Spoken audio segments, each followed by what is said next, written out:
Jo sóc la Irina, sóc l'altre 50% del Departament d'Orientació, juntament amb la meva companya Eva.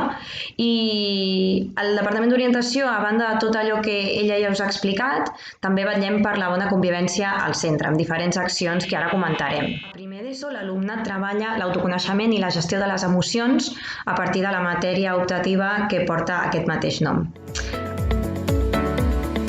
Aquesta matèria serveix de preàmbul per l'assignatura que comencen els alumnes i les alumnes de segon d'ESO, que es diu Convivència i Mediació, i en aquesta matèria complementària el que fem és treballar aspectes com la comunicació, l'escolta activa, l'assertivitat o l'empatia.